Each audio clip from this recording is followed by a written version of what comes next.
डहाणू तालुका पर्यावरण संरक्षण प्राधिकरण अर्थात डहाणू नोटिफिकेशनला येत्या 20 जून रोजी 35 वर्षे पूर्ण होत आहेत. पर्यावरण संरक्षणासाठी लागू करण्यात आलेल्या या नियमांमुळे डहाणूचा औद्योगिक आणि आर्थिक विकास खुंटल्याचा आरोप सामाजिक कार्यकर्ते रवींद्र पाठक यांनी केला आहे. वाढवण बंदर आणि प्रस्तावित विमानतळामुळे परिसराचा विकास होणार असल्याचे सरकारचे म्हणणे असले तरीही डहाणू पर्यावरण प्राधिकरणाचे कठोर नियम विकासाच्या आड येत असल्याचा दावा करण्यात आला आहे. वाढवण बंदराचा लाभ स्थानिकांना मिळावा यासाठी केंद्र सरकारने या नियमांमध्ये शिथिलता आणावी अशी मागणीही यावेळी करण्यात आली आहे. स्थानिक रोजगार, उद्योग आणि व्यवसाय वाढीसाठी निर्णय घेण्याची गरज असल्याचे सांगत डहाणूच्या विकासाचा प्रश्न पुन्हा एकदा चर्चेत आला आहे.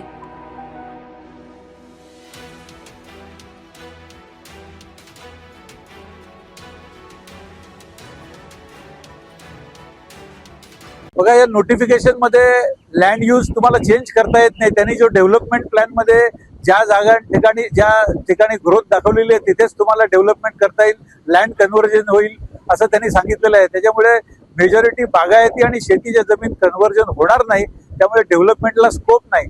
सरकारने काय केलं, त्यांच्या योजनांना क्लिअरन्स घेतले. पूर्वी बियाणो असताना वाढवण बंदर होणार होतं, पण ते तेव्हा किनाऱ्याला होतं आणि ते नोटिफिकेशनला बाधा आणणारं होतं. त्यामुळे त्यावेळेला धर्माधिकारी कमिटीने हे बंदराला कायद्याने विरोध केला आणि ते बंदर कॅन्सल झालं. पुढे पियानो कंपनी सुद्धा बँकरप्ट झाली, त्यामुळे आलं नाही. सरकारच्या हे लक्षात आलं. सरकारने काय केलं, त्यानंतर पोर्ट ही ऍक्टिव्हिटी पहिले इंडस्ट्रीमध्ये होती, त्याचं नोटिफिकेशन काढून पोर्ट ही ऍक्टिव्हिटी ही सर्व्हिस इंडस्ट्री आहे, ही मॅन्युफॅक्चरिंग ऍक्टिव्हिटी नाही, म्हणून त्याचं क्लासिफिकेशन बदललं. आणि दुसरी त्यांनी युक्ती काय केली, हे जे नोटिफिकेशन आहे हे ते डहाणू तालुक्याच्या जमिनीला लागतं, म्हणून हे जे नवीन पोर्ट प्रस्तावित आहे ते त्यांनी समुद्राच्या आतमध्ये 6 किलोमीटर घेतलं आणि फक्त रस्ताच डहाणू तालुक्यातून आणि पालघर तालुक्यातून जाणार आहे. पण ह्यामुळे त्यांचा प्रोजेक्ट क्लिअर होणार आहे, DFCC क्लिअर होणार आहे, बुलेट ट्रेन क्लिअर होणार आहे, पण स्थानिक उद्योजकांना, स्थानिक बागायतदारांना, शेतकऱ्यांना, मच्छीमारांना जे रिस्ट्रिक्शन आहे ते तसंच ठेवलेलं आहे. हा सरकारचं हे जे धोरण आहे ते अतिशय अन्यायकारक आहे.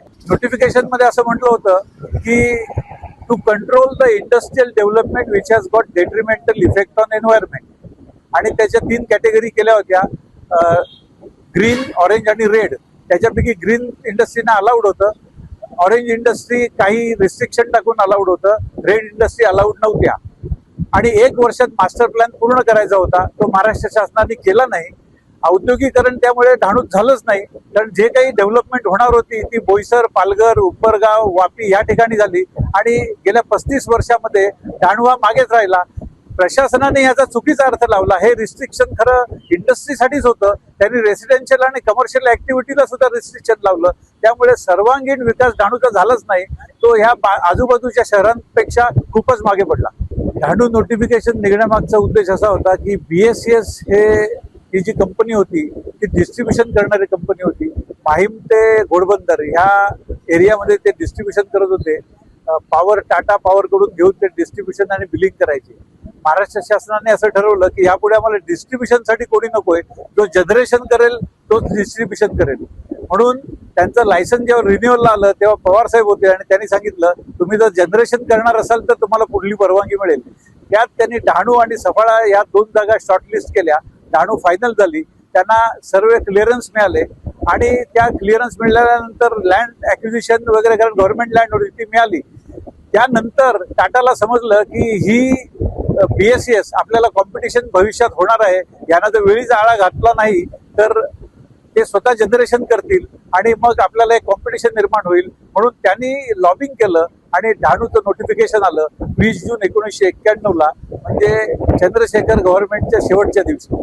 अजिबात होणार नाही, ते डहाणूला दुसरी धारावी होईल, कारण वाढवण बंदर असणार आहे, तुम्ही परवानग्या देत नाहीत, अपॉर्च्युनिटी आहे, लोक अनऑथराइज कन्स्ट्रक्शन करतील, अनऑथराइज व्यवसाय करतील आणि म्हणजे तुम्ही एक इकडे काय म्हणता की एक गुन्हेगारी विश्व तयार होईल इथे. ते जर टाळायचं असेल तर प्लॅन डेव्हलपमेंट असायला पाहिजे, परमिशन मिळायला पाहिजे, त्यासाठी योग्य ते बदल करायला पाहिजे. पण तसं सरकारचं आत्ता तरी काही दिसत नाही आहे. सरकारच्या मनात असं असेल की 180 मीटरचा आम्ही ऍक्विजिशन करणार आहोत, त्यामुळे जे बंदराला अनुषंगाने जे काही व्यवसाय येणार आहेत की उदाहरणार्थ की हॉटेल येतील, गॅरेजेस येतील किंवा कंटेनर यार्ड येतील, ते डहाणू तालुक्यात न राहता पालघर, वाडा, वसई, विक्रमगड, नाशिक या भागात सुद्धा येऊ शकतील. आणि डहाणूला जर यार्ड आलं नाही तर काय फरक पडणार आहे? डहाणूची जनता असंही 35 वर्ष झाली नोटिफिकेशन आहे, तसा काही जोरात ओरडत नाही आहेत. त्यामुळे ह्यांच्यावर अन्याय केला तर हे खपून घेतात, असंच सरकारचं मत झालेलं आहे असं मला वाटतं. सतत पाठपुरावा असतो की डहाणूवरचा अन्याय दूर झाला पाहिजे, डहाणूला UDCPR लागला पाहिजे, ही जी सरसगट बंधनं आहेत ती उठली पाहिजेत. डेव्हलपमेंट प्लॅन एखादा होतो तर एक 30-40% जागा तरी नवीन डेव्हलपमेंटसाठी दिली पाहिजे. आत्ताच्या रिजनल प्लॅन मध्ये फक्त 3% जागा नवीन डेव्हलपमेंटसाठी दिली, हा पूर्णपणे अन्याय आहे. असा डेव्हलपमेंट प्लॅन जगातही कुठे झालेला नाही. हा अन्यायकारक नोटिफिकेशन आपल्यापासून त्यांनी जरी काढलं नाही तर शिथिलता आणली तरच इथे डेव्हलपमेंट होईल, नाहीतर असेच आपण मागासलेले राहू.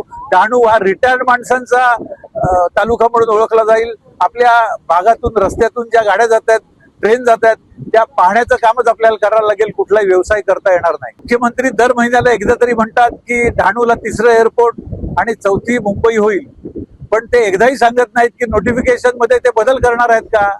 कारण नोटिफिकेशन मध्ये बदल करणं हा राज्याचा प्रश्न नाही, ते केंद्र सरकारने ठरवायला पाहिजे. तुम्हाला आठवत असेल तर पहिले जे ओरिजिनल नोटिफिकेशन होतं तो डहाणू तालुका आणि सभोवतालचा 25 किलोमीटर एरिया बफर होता, तो केंद्र सरकारने 25 किलोमीटर एरिया काढून टाकला. तसंच डहाणू नोटिफिकेशन मध्ये ते काही शिथिलता आणणार आहेत का? शिथिलता आणली तर कुठल्या प्रकारे आणतील हे बोलत नाहीत. त्यांनी एवढ्या मोठ्या डहाणू वाढवण पोर्टला नोटिफिकेशन मध्ये बदल आणला नाही, ते आतमध्ये घेतलं, तर आता तुमच्या आमच्या जमिनीचा रूपांतरित करण्यासाठी बदल आणतील की नाही ही शंका आहे. माझं असं म्हणणं आहे की कुठल्याही मोठ्या माणसांनी इथे अशी 5-10 हजार एकर जागा घेतलेली नाही आहे. म्हणजे अडाणी असतील किंवा कुठला मोठा पॉलिटिशियन, त्यांनी जागा न घेता तुमच्या आमच्या 40-50 एकरसाठी सरकार नोटिफिकेशन मध्ये बदल करेल असं मला तरी वाटत नाही.